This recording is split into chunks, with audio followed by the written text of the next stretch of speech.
La tour Eiffel, sous bonne garde, celle des hommes du 501.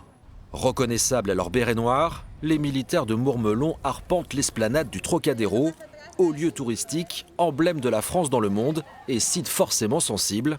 Les soldats ouvrent l'œil. Déjà ici, là on est en été à Paris, donc quelqu'un qui arrive avec une doudoune, c'est pas normal. Donc déjà on le signale par la police et on reste fixé sur lui. Et surtout les gens qui abandonnent leur colis alors que c'est leur bagage, donc c'est pas normal. Donc tout ça on signalera toujours à la police. De 3 à 7 hommes par patrouille, 20 kilos d'équipement chacun, des itinéraires aléatoires pour être le moins prévisible possible, une présence forte et semble-t-il bien accueillie. Je pense qu'on se sent plus en sécurité.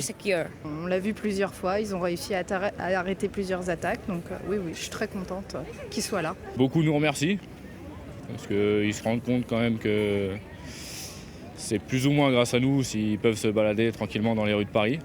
Et ça fait plaisir, ça fait toujours plaisir. Je l'attrape, je ramène ça le plus près, et là je viens choquer. Quand les uns patrouillent, les autres s'entraînent. Nous sommes dans l'ancien hôpital du Val-de-Grâce, lieu de casernement des 250 militaires marnais mobilisés pour Sentinelle. Au programme aujourd'hui, combat rapproché. Alors nous avons justement ces techniques d'intervention à main nue. Nous avons des armes non létales, des bâtons de défense, des choses comme ça. Nous pouvons utiliser des sommations à la voix pour essayer de raisonner les gens. Et si il n'y a pas d'autre choix, évidemment, si la menace est proportionnelle, nous sommes en mesure d'ouvrir le feu. Depuis Sentinelle, le territoire national est devenu théâtre d'opérations pour l'armée, placé à Paris sous l'autorité de la préfecture de police.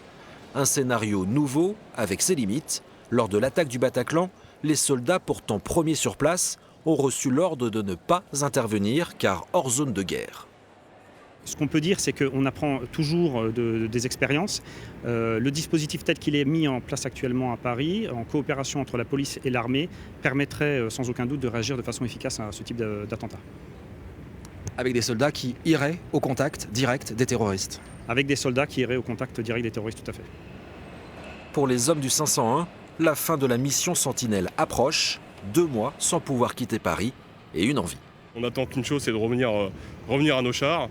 Mais bon, avant d'être tankiste, on est aussi combattant à pied, donc voilà. C'est un métier qu'on sait faire, donc on le fait également. Mais j'ai hâte de retourner à mon char.